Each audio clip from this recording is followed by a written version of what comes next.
Well, joining me now to discuss the conflict in Israel and Gaza is a TV host and satirist, Bassem Youssef. Bassem, it's great to have you back on the programme. I wish it was under different circumstances. First of all, what is your reaction to what happened on October the 7th? Oh, it was terrible, of course. I mean, we kind of get our news kind of also secondhand because, you know, my wife's family, they live in Gaza. They have cousins and uncles there. And their house also was bombed. We haven't been able to communicate with them for the past 3 days. Communication are lost.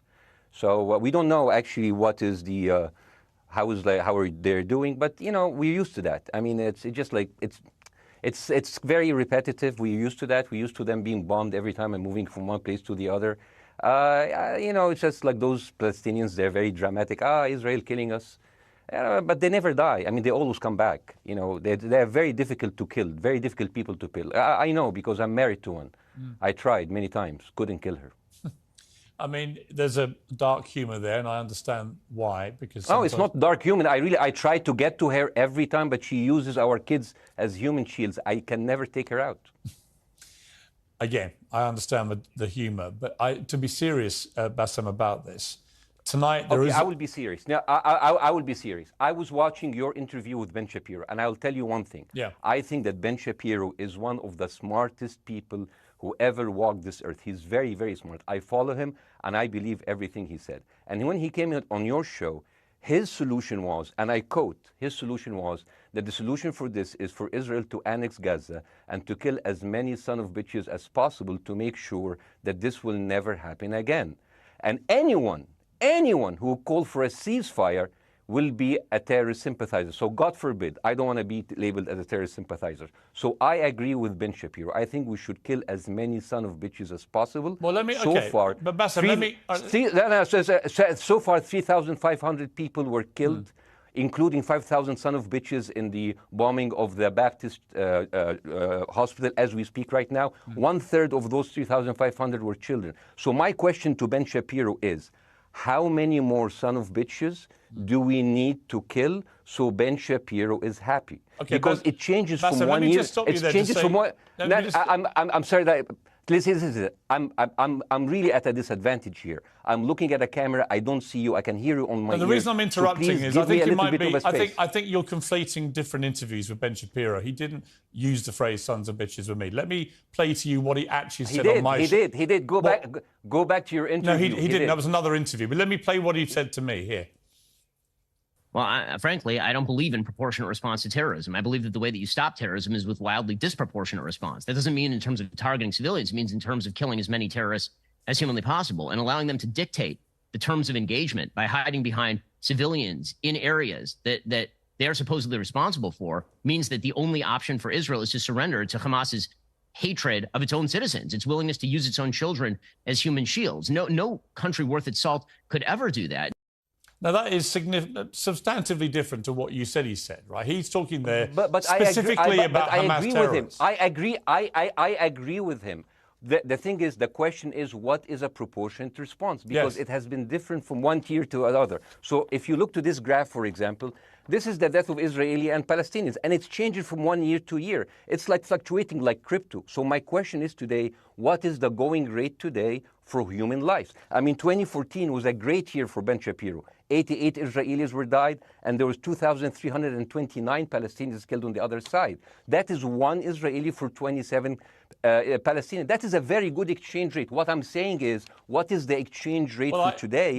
So you guys will be happy. That's my question. Well, it's not me. It's not me, guys. I'm not on either side. No, not you. Like when I say you guys, I say like the people on the other side of that. I know that you don't think like that, Piers. You're one of the good guys. But let me tell you something. I mean, the reason that I'm using this is that, I mean, I can't remember what happened in 2014, and there was no music festival, but there must be something. I mean, they must do something. It is their fault. It has to be something. I mean, 2018, 300 Palestinians died. Who's counting, you know? So the thing is, what my question is, let's find what is the exchange rate for human life today so we know, expect the future death of Palestinians and will be happy to it. My response to that would be this, Bassem. I've thought carefully about this because I think it's very tricky for people like me to immerse ourselves into a conflict where we're not directly involved. And I thought carefully about what I feel about this. I feel that the scale of what Hamas did on October the 7th supersedes anything else I've seen in this conflict, really ever. The savagery, the butchery, the slaughter of 1,300 people, the shooting of babies, the 100%. kidnapping of grandmothers, and so on. So if we can agree on that, which I think is inarguable, then the question then becomes, again, about proportion. I don't disagree that there's been a lot of bad stuff on both sides going back historically for decades. But if we agree that this was on a different level altogether, quite deliberately by Hamas, designed to provoke. No, here's my question. Let me ask you a question. And the question, because you raised it earlier about proportion. I honestly don't know what the proportionate response is. I honestly don't. I don't. I've been watching the airstrikes this week thinking... So what's your question? Well, I would ask you, if you were Israel, what would you... If I was Israel? If you were Israel and that had happened to you, what would you think would be the appropriate way for the country to respond? I would do exactly like Israel did, kill as many people as possible, since the world is letting me do it. I mean, I can do it because I can, you know. But the thing is, you know what? I agree with you. And you know what? I'm going to be even ahead of you, because I see the question coming. Do you condemn Hamas for the atrocity? Yes, I condemn Hamas. I condemn Hamas. I condemn Hamas is the source of all evil. They're a reason for everything. And you know what? Let's, for a minute, imagine a world without Hamas. Right. What will this world look like? Let's give this word a name, and let's name this word the West Bank. Hamas has absolutely no control in the West Bank, and since the beginning of this year, only through August, 37 Palestinian kids were killed. No music festival, no paragliding, no Hamas. Since the occupation of the West Bank, 7,000 Palestinians were killed. No music festival, no paragliding, no Hamas. I can go on and on and on and on. No, but you don't need to, because in a way you're preaching to the choir. I follow this crisis. Oh no, you're not preaching. So the thing is, like, well, in the sense that I know that what you're saying has validity. Of course, Piers. By the way, Piers. I am at a disadvantage here. I can hear you. I cannot see you. I am in a claustrophobic room, and so please cut me some slack and don't interrupt me and interrupt my points. Sure. So, because this has to be fair. Understand. Because if you want to only hear your opinion, I can just condemn Hamas and go home. I can do that. So, do you want to do that, or do you have a much more nuanced conversation? No, I absolutely want to have a nuanced conversation. I wasn't aware I was interrupting you. I thought I was letting you speak. Amazing. So let's. I mean, I would say I really applaud Israel for doing one thing that no military force in the world does. Because I heard Ben Shapiro and I heard Ron DeSantis, and they said Israel is the only military force in the world that warns civilians before bombing them. I mean, how fucking cute. That is so nice of them. Because with this logic, if Russian troops started warning Ukrainians before bombing their houses, we're cool with Putin, right? I mean, okay, Habibi, you have warned them, go invade. It's fine. You have done your job. I mean, the thing is, and I understand, and I also heard Ben Shapiro talking about Human Shield. So you remember my wife's family, they live in Gaza. So I asked them, I told them, when Israel give you the nice warning, the cute warning, does Hamas force you to stay in your home so you can be bombed and use as Human Shield? You know what, Hassan here, my wife's cousin, he's a loser, you know. He told me, you know, when I asked him, does that happen? He told me, no.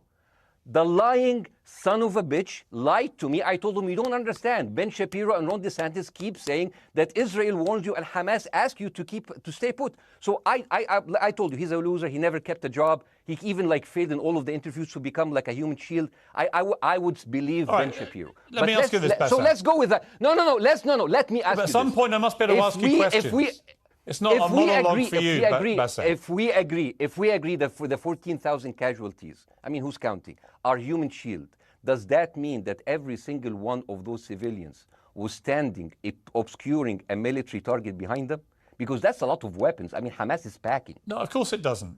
And look, So there's some collateral damage. Lots of collateral damage. Yes. It's fine, yeah. You kill some to save some and then kill some more. Yeah, I agree. Yeah. Well, let me ask you this. Again, it comes back to proportionate response. When the world decided it had to get rid of ISIS because of the appalling butchery they were carrying out, it did so by also killing very sadly, a lot of civilians along the way by doing airstrikes against places which But killing civilians are inevitable. You said that in the beginning. My point is, it's inevitable. Yeah, but once Israel has decided that they want to get rid of Hamas, and Hamas is embedded with civilian population, I'm very concerned about what's going to happen next. I've written a column tonight saying, I remember the Iraq War, which I opposed, right? I remember all this. So my question for you is, what would you think would be an appropriate response by Israel to what happened?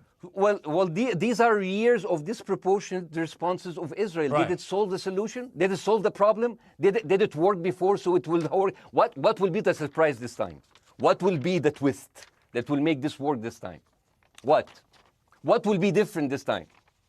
Seriously, I mean, like, this is only the last 15 years. I mean, because it's too many papers. I just got this.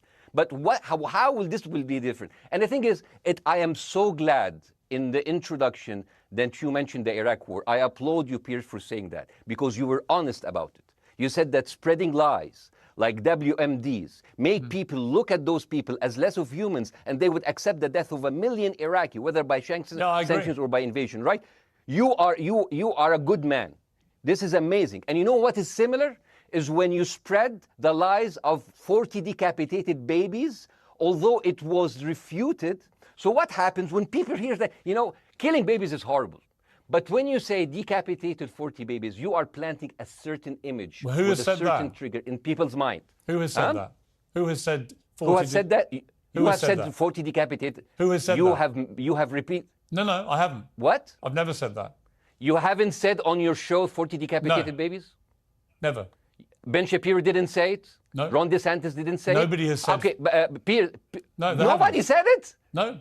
Oh, okay. Okay, maybe I am wrong. Decapitated. Here's you're wrong. I've never said that. What happened, no, you're wrong. But the thing is, when Iraq, the thing is, the same thing is happening in Iraq. Ben Shapiro once tweeted, not even about Gaza, about the West Bank, when Israel continued to build the illegal settlement. He said, 2017, Israel likes to build things, and Arabs, not Palestine, not Hamas, Arabs like to bomb crap and live in open sewage. Yeah, I thought that was very the Israeli defense minister, he said, those are human animals.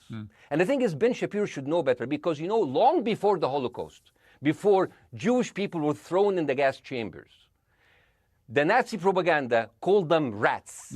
Now, as a human being, I will never accept that another human being thrown into a gas chamber. But a rat, kill 10, kill 1,000, 3,500. They are son of a bitch. They are human animals who live in open sewage and decapitate babies. And because of that propaganda, Mr. Morgan, that guy in Illinois, the 71-years-old guy, he killed, stabbing the 6-year-old Palestinian kid in Illinois 26 times. And he used to play with him. They used to be friends. But he went in, marching into their apartment, stabbing his mother and killing him, shouting, all Muslims could die. Yeah. It took you 80 years to change one word from Jewish to Muslim. And then you transferred your guilt to us and took away our land. Bassem, let me ask you a question. That deal sucks, man. Let me ask you a question. How do we get from where we are now to peace? Well, first of all, you need to change the perception. Nikki Haley, the American presidential candidate, said, we are in Israel in this because it's a fight between good and evil. Now, if you already decided someone is good, he can do no evil. And if you decided someone is evil, it's good to kill them. Killing them is good. You see, and the thing is, it is not like something new. I mean, I look at history and I see, I'm sorry to say this, but Westerners has always dealt like this with indigenous people. You first treated them like savages, Native American, First Nation, Aboriginal. They're savages. Kill all the savages. And then when they're almost extinct, you start feeling sorry for them, like animals. So maybe the solution is that we kill as many Palestinians as possible, so the few of them that remains do not bother you. And maybe Netanyahu, when he lives for another 100 years, he'll become a tree hugger. Let me just challenge you on this. And he will campaign for preserving the free Palestinian. You keep talking about Westerners like me. Okay, so let me return the favor, okay? Hamas is dedicated to the complete eradication of Jewish people. I am not the spokesman for Hamas. I'm not saying you are. Why do you keep... I'm not saying you are. I'm not their spokesman. You're talking to me. I fucking hate them. Bassem, Fuck Hamas. You are Hamas. No, are you happy? You're missing my point. You're talking in a generalized way about people in the West who always talk about Arabs as savages. I don't. No. I'm talking about America. I actually led the campaign. I led the media campaign in this listen, country against the Iraq War. Okay, so I don't see. I You don't are see one people of in the Middle East as savages. You but what are I would one say of is, the good ones. But what I would say is, I'm talking about you. You're great. No, it's not about me You're being amazing. great. We love you. It's about the way Hamas behaved on October the 7th was like savages, like a pack of savages. It was the worst atrocity against Jewish people since the Holocaust. There has to be, of course, there has to be a response. They should be eradicated. My question for you is, notwithstanding the history, Bassem, what is the proportionate response? But I don't know. But there's no Hamas in the West Bank, and they're still dying there. So what's your excuse? I don't have any excuse. Okay, what's your explanation? Sorry, my earpiece went down. Listen, I don't make any pretense that this hasn't been a massive problem between Palestine and Israel going back to the mid-40s. We all know this, right? Piers, listen. I'm not saying that you're making an excuse, but if you are adopting a certain point of view, you have to at least defend it. I'm telling you, there is no Hamas in the West Bank. What is the excuse? Not your excuse. What is the excuse to kill those people? Well, listen, this question of proportionality is one that... No, answer my question. I've been answering your question. You answer mine. It's actually not my job to answer your questions. It's not. Okay, not your job. Not. I agree with you. I'm more interested in you, who has family in Gaza, who's an Egyptian in the Middle East, right? I'm more interested in what you have to say. Okay, I'm telling you. I think Hamas is the problem, okay? Right. Now, let's say Hamas is removed. Let's Hamas. I'm agreeing with everything. You want me to condemn Hamas? I will condemn Hamas, Hummus, Hassan, everybody. Guys, so wait. I can't hear you. The earpiece. Damn. Okay. Oops. Okay. Yeah. Okay. I do need help. I think. Okay. Just go back. Is he there? You go back. Can you hear me? Okay, go. Thank you, guys. Can you hear, Bassem? Yeah, now I can hear you. Okay. So here's the thing. Can you hear? Okay. So, let's say, for example, Hamas ceased to exist. Okay? Do you hear me? Yes. Yeah? Hamas ceased to exist today. Now, right now, in Palestine, in West Bank and Gaza, 20% of Palestinians go through Israeli prison system, whether imprisonment, whether interrogation, whether torture. And the rest of them, they live a life of daily loss of land, of homes, of life, and they are suffocated by this. So let me ask you something. If you are a Palestinian living into these conditions for decades, would you sympathize with your oppressor or sympathize with the people who claim they resist them even if they are terrorists? I have made no secret that I think the conditions Palestinians have had to exist under are completely unacceptable. Yeah. I've said that for years. So the question then becomes, how do you forge peace between two warring parts of that region who for decades have approached peace, in my view, with mutual sledgehammers, with no actual desire to have peace? And I think it comes down in the end to great leadership. And I don't think there's great leadership. I don't think, well, hang on, let me make my point. I don't think there's great leadership on either side. Where is the Nelson Mandela figure here to come through all this hatred on both sides? Nelson Mandela? Yeah, where is that Nelson figure? Nelson Mandela actually have criticized Israel for being a horrible state. All of the South African activists have actually called Israel. My point is about how he responded to a country that was so divided. Is a template for how you get to peace, isn't it? I haven't met Nelson Mandela, so I wouldn't know. But there is a point. There's a very important point here. You know, I want to understand what is the logic of Israel carpet bombing Gaza. I mean, if there's a logic, if this will make Israel safe, I want to hear the logic. So if they continue bombing, what are they hoping to achieve? Well, I think we know what their stated aim is. Their stated aim is to eradicate and wipe out Hamas. They believe Hamas are living predominantly in northern Gaza. They also are aware they're living amongst civilians. So it's an incredibly difficult thing. As I said in my monologue, it is very difficult to see how they do this without massive collateral damage. So if I can understand this correctly, basically Israel is doing this to pressure the Palestinian community in Gaza to turn against Hamas. Is that right? I'm sure that's part of it, yes.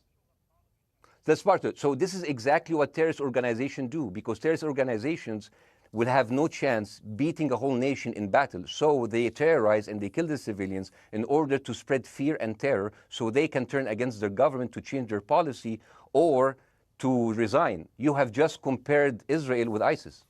No, I haven't. I don't see any comparison between It's going to be the headlines tomorrow. Piers Morgan, Israel is ISIS. Only amongst people who weren't listening. The comparison, which is more apposite, is ISIS and Hamas. They are both nihilistic terror groups intent on killing as many Jewish people and others as they can possibly kill. And you can't get peace with people like that. Absolutely. You know what? I'm going to do something that nobody done on your television. You know what I'm going to do on your episode? I'm going to pretend that I'm an Israeli citizen. I'm going to put myself in the place of an Israeli settler in the kibbutz. And I want to speak to my Prime Minister, Benjamin Netanyahu. Mr. Benjamin Netanyahu, I have voted for you because you have promised us peace and prosperity and security.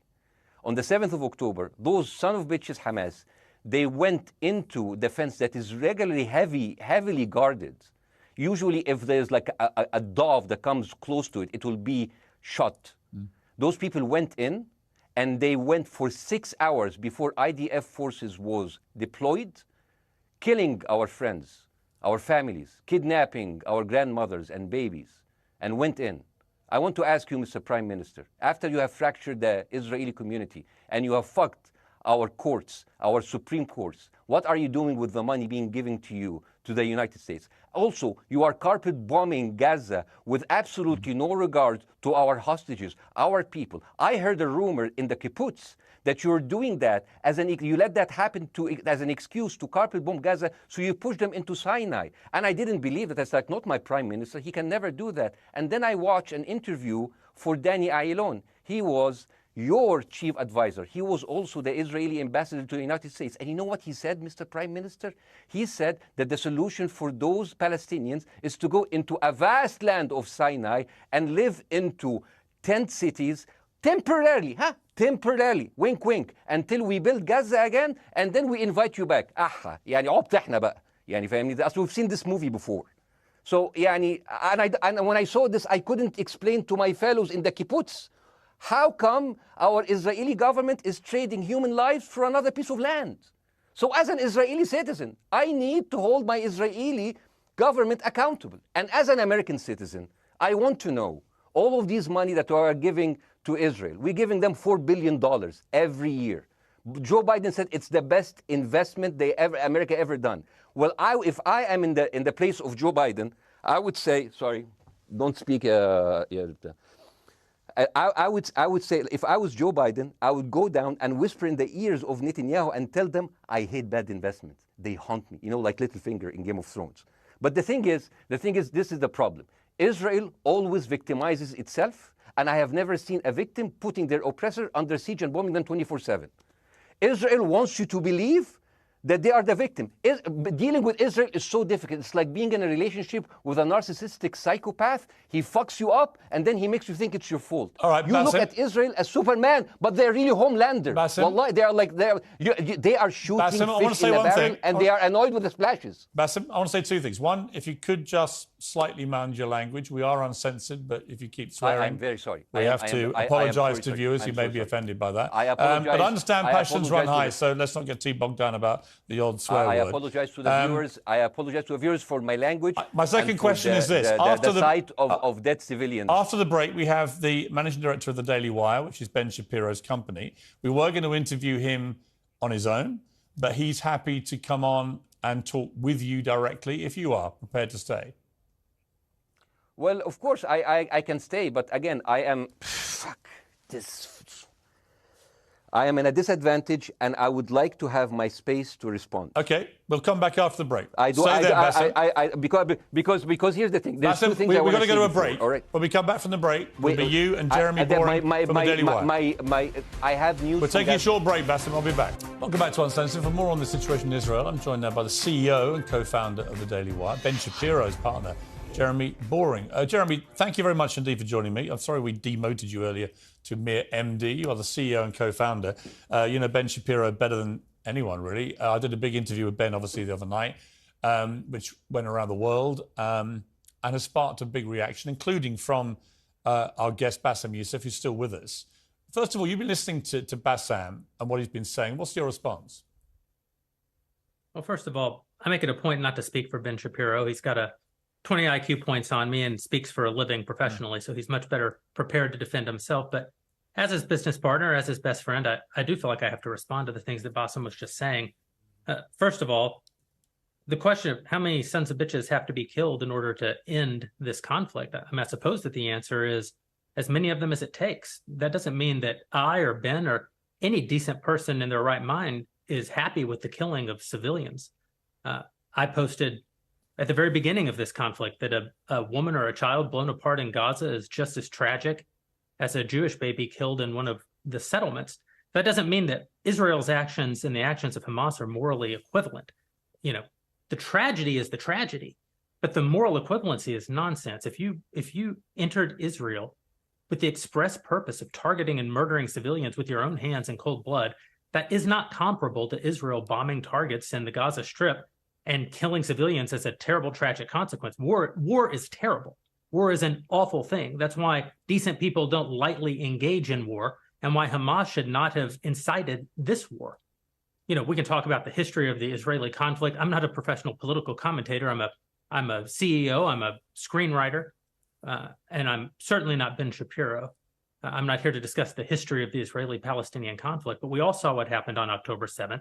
And the idea that Israel was not going to react severely to that, or that Israel should not react severely to that, is ludicrous. And Jeremy, let me ask you that Ben Shapiro should be a moderating voice, that Ben Shapiro should be, saying, no, Israel should not respond in this situation. That's nonsense. Let me ask you, though, Jeremy, the question which I think is the big question.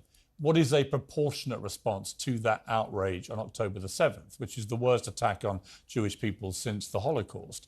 What is proportionate? If it's true, as reports are suggesting tonight, that there may have been a hospital hit by an Israeli strike and up to 500 people or more have died, that would seem to me, if that is verified, and it's not verified yet, we don't know exactly what has happened other than there's been a hit on this hospital.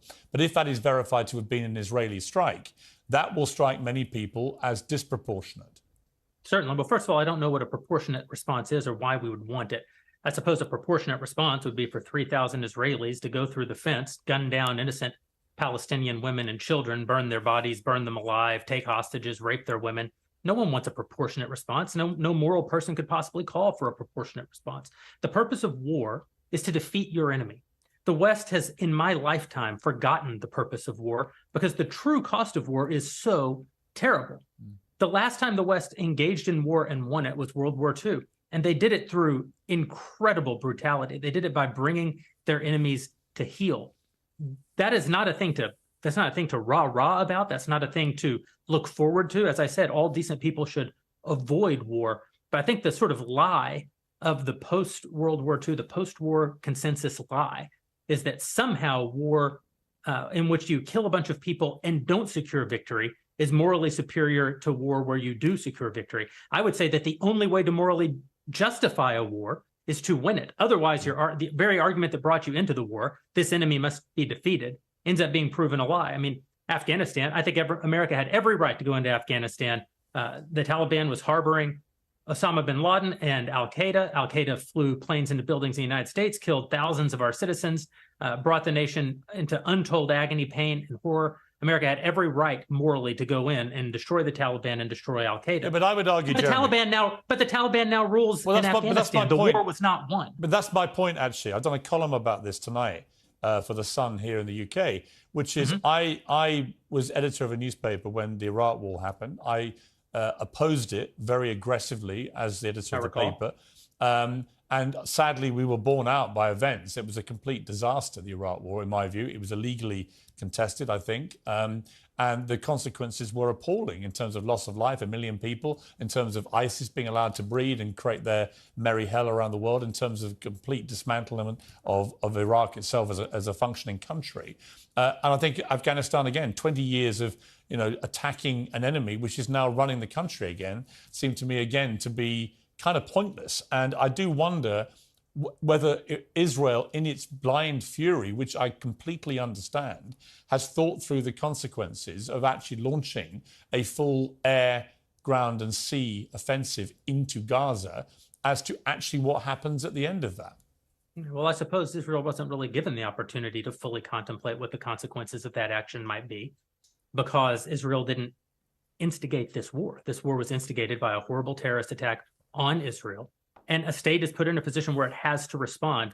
Now, one might argue that the very fact that Israel has yet to actually launch their ground invasion means that they are actually making a calculation about what the cost will be, what victory looks like. Any rational person, any decent person can engage in a conversation about what is the appropriate response for Israel. Of course they can. But this sort of moral equivalency thing, I don't think is a sign of decency to engage in a conversation about moral equivalency. Let me bring Bassem back in. You've been listening to this, Bassem. What's your response to what Jeremy's been saying? I'm sorry, I didn't catch the gentleman's name. It's Jeremy Boring. He's the chief executive of the Daily Wire and co-founder with Ben Shapiro of the Daily Wire. Hi, Jeremy. Please say hello to Ben Shapiro, and please tell him that I do think he is the smartest person to ever walk the earth. Thank you so much. So, as response to Jeremy, I agree with everything you said. I mean, what is disproportionate? I mean, he just used the examples from Second World War and America, showing that civilian casualty is, I mean, I heard his voice. He was very sad, and as he was telling us, it is so inevitable to kill so many civilians because it's something that we cannot avoid. I hear the sadness in his voice, and I know that it's a very difficult decision to kill all of these civilians, because that's for a higher cause. And I understand, but my question, I have two questions. The question is, how can you justify the killing in the West Bank where Hamas does not exist? And if the disproportionate response during over all of these years have actually worked, what will be new this time that did not happen before? I just want to. That was my question. Okay, that was my question. I'm gonna. Okay. So now, if I ask the question, can I say something on my side? Well, a little bit personal? Bassem, with respect, a little bit personal. Bassem, with respect, I gave you half the show to have your side. Jeremy's had a lot less time. I'm going to have to. You want me to leave? Bassem, I'm going to have to let you go because we've been on there with you for 40 minutes. Oh, okay. Bye bye. But listen, bye. I would like to talk to you again, and thank you for joining the program. I appreciate it. Oh, by the way, my wife's family is all right, and they sent us a house. It's bombed. It's beautiful. It's going to be a good like Halloween theme. So I'm very sorry for what your family are going through in Gaza, and I mean that very sincerely. By the way, I don't know. I don't know I don't know him. By the way, I haven't actually met them. They didn't even come to my wedding. They couldn't because they are stuck in Gaza. Okay. And she never saw them because, Gaza is not a destination. Bassem, as I say, we hear their voices, and it's they die. It's fine. It's fine. Bassem, I wish your family all the very best. Thank you for joining me. I appreciate it. I don't. Thank you.